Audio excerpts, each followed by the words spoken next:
Hello दोस्तों, स्वागत है आप सभी का मोरल स्टोरी प्लेटफॉर्म पे। छत्रपति शिवाजी महाराज एक युग पुरुष की प्रेरणादायक जीवन गाथा। यह कहानी है एक ऐसे वीर बालक की जिसने हिंदवी स्वराज का सपना देखा और उसे साकार किया। 19 फरवरी 1630 को शिवनेरी किले में माता जीजाबाई के गर्भ से एक बालक ने जन्म लिया। एक ऐसा बालक जिसने इतिहास की धारा बदल दी। नाम रखा गया शिवाजी। माता जीजाबाई ने रामायण, महाभारत और धार्मिक ग्रंथों की कहानियों से उन्हें बचपन में ही धर्म, न्याय और वीरता की शिक्षा दे दी थी। पिता शाहजी भोसले एक मराठा सरदार थे जो मुगलों और आदिल शाह के दरबारों में सेवा करते थे। शिवाजी का बचपन आत्मनिर्भरता, साहस और दृढ़ संकल्प की कहानियों से गूंथा गया। शिवाजी को बचपन से ही राजनीति, युद्ध कला और प्रशासन की शिक्षा मिली। दादाजी कोंडदेव ने उन्हें शास्त्र और शस्त्र दोनों में पारंगत किया। शिवाजी के मन में एक स्वतंत्र हिंदवी स्वराज्य की कल्पना जन्म ले चुकी थी। वे चाहते थे कि भारत के लोग विदेशी शासन से मुक्त होकर अपने मूल्यों और संस्कृति के अनुरूप जीवन व्यतीत करें। यह समय था सन 1645 का। मात्र 15 वर्ष की आयु में शिवाजी ने अपने पहले अभियान की योजना बनाई। तोरणा किले पर अधिकार कर लिया गया, जिससे एक नई क्रांति का बीज बोया गया। इस विजय ने स्पष्ट कर दिया था कि शिवाजी केवल सपने नहीं देखते थे, बल्कि उन्हें साकार करना जानते थे। यह किला शिवाजी के आत्मविश्वास और दूरदर्शिता का प्रतीक बन गया। तोरणा के बाद शिवाजी ने एक के बाद एक किलों पर अधिकार करना शुरू किया। कोंढाणा, राजगढ़, पुरंदर और महादेवगढ़। उन्होंने रायगढ़ को अपने राजधानी के रूप में चुना और वहां भव्य निर्माण कार्य शुरू करवाया। शिवाजी ने अपने राज्य को सुशासन, समानता और न्याय का आदर्श केंद्र बनाना प्रारंभ किया। उनका उद्देश्य था, स्वराज्य मेरा जन्मसिद्ध अधिकार है। सन 1659 में आदिल शाही सुल्तान ने अफजल खान को शिवाजी को हराने के लिए भेजा। अफजल खान एक शक्तिशाली सेनापति था, लेकिन शिवाजी की रणनीति उससे कहीं आगे थी। प्रत्यक्ष भेंट के दौरान जब अफजल खान ने शिवाजी पर वार किया, तब शिवाजी ने अपने बाघनख और कटार से उसका अंत कर दिया।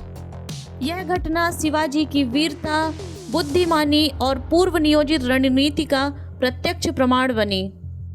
तानाजी मालुसरे सन 1670। कोंढाणा किला मुगलों के अधीन था। शिवाजी ने अपने प्रिय मित्र और सेनापति तानाजी मालुसरे को किला पुनः प्राप्त करने का आदेश दिया। गढ़ आला पणसिंग गेला।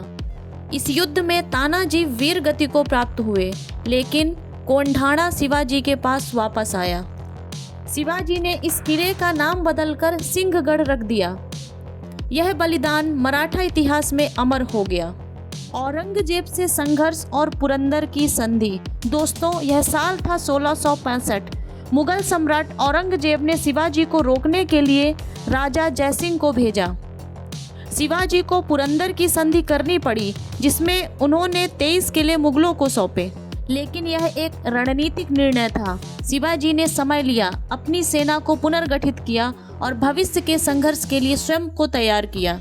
आगरा यात्रा और वीरतापूर्ण भागना। दोस्तों, यह साल था 1666। शिवाजी को औरंगजेब ने आगरा बुलाया। वहां उन्हें अपमानित कर बंदी बना लिया गया, परंतु शिवाजी ने बुद्धिमानी से योजना बनाई। मिठाई के टोकरों में छिपकर अपने पुत्र संभाजी के साथ सफलतापूर्वक आगरा से भाग निकले। यह घटना इतिहास की सबसे साहसिक कहानियों में से एक मानी जाती है। मराठा साम्राज्य का पुनर्निर्माण सन 1666 से 1674। आगरा से लौटने के बाद शिवाजी ने पुनः अपने साम्राज्य को खड़ा किया। उन्होंने प्रशासनिक ढांचे को मजबूत किया, नौसेना को संगठित किया और किलों को सुदृढ़ किया। उनके राज्य में धर्म, जाति या पंथ के आधार पर कोई भेदभाव नहीं था। जनता का कल्याण और स्वराज्य की स्थापना ही उनका अंतिम लक्ष्य था। हिंदवी स्वराज्य की स्थापना। सन 1674 में रायगढ़ किले पर शिवाजी का भव्य राज्याभिषेक हुआ। वे छत्रपति शिवाजी महाराज बने। यह केवल एक व्यक्ति की ताजपोशी नहीं थी, बल्कि हिंदवी स्वराज के स्वप्न की साकारता थी। पूरे भारतवर्ष में यह संदेश गया कि विदेशी सत्ता को चुनौती दी जा सकती है। उनकी सेना ने उन्हें जल, थल और कूटनीति तीनों में अजेय बना दिया था। शिवाजी ने एक सशक्त प्रशासनिक व्यवस्था बनाई। उन्होंने 8 मंत्रियों की परिषद बनाई, अष्टप्रधान मंडल, किसानों को अधिकार दिए, न्याय प्रणाली को पारदर्शी बनाया और महिलाओं की सुरक्षा को प्राथमिकता दी। उनके राज्य में प्रजा स्वयं को सुरक्षित और सम्मानित महसूस करती थी।